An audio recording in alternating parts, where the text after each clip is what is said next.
ഒരു വ്യക്തിയിൽ ഒരാൾ രൂപം കൊള്ളണമെങ്കിൽ ആ ഒരാളെന്ന് പറയുമ്പോൾ എന്താ, അവിടെ പിന്നെ അതിൻ്റെ അപ്പുറവും ഇല്ല ഇപ്പുറവും ഇല്ല.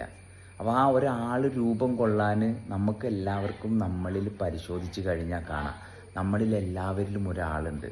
അപ്പോൾ ആ ഒരാളെന്ന് പറയുന്ന അവസ്ഥ നിരന്തരം അവിടെ നിൽക്കാൻ സാധിക്കുന്നുണ്ടോ, അതോ ആ ആൾ രൂപപ്പെടുന്നതിൻ്റെ കാരണം നമ്മളിതിൻ്റെ ആ പുറന്തോട് പൊളിച്ചു നോക്കിക്കഴിഞ്ഞാൽ ഇത് നമ്മളായിട്ടുണ്ടാക്കിയ ഒരു വ്യവസ്ഥയിൽ നിന്നാണോ ഈ ഒരാൾ രൂപപ്പെട്ടത്, അതോ ഈ പ്രപഞ്ചത്തിൽ രാത്രിയും പകലും സൂര്യനും ചന്ദ്രനും എല്ലാത്തിൻ്റെയും പ്രവർത്തനമായിട്ട് നമ്മളിലുള്ളതുപോലെയുള്ള ആ പ്രവർത്തനത്തിൻ്റെ ഭാഗമായിട്ടാണോ നമ്മളിൽ രൂപപ്പെട്ട ഒരാൾ?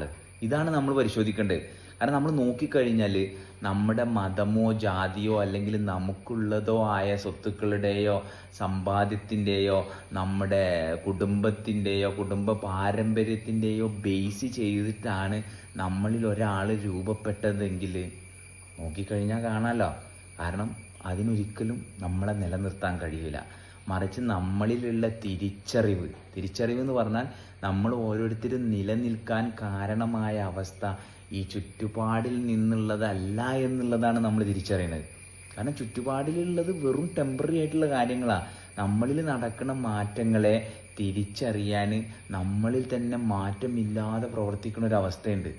അതുമായിട്ടാണ് നമുക്ക് റിലേറ്റിവിറ്റി എങ്കിൽ നമ്മുടെ റിലേഷൻ എല്ലാവരുമായിട്ടും ക്ലിയർ ആവും. കാരണം ആ ഒരാൾ എന്നുള്ള അവസ്ഥക്ക് യാതൊരു കോട്ടവും ഒരു കാലത്തും വരാൻ പോണില്ല.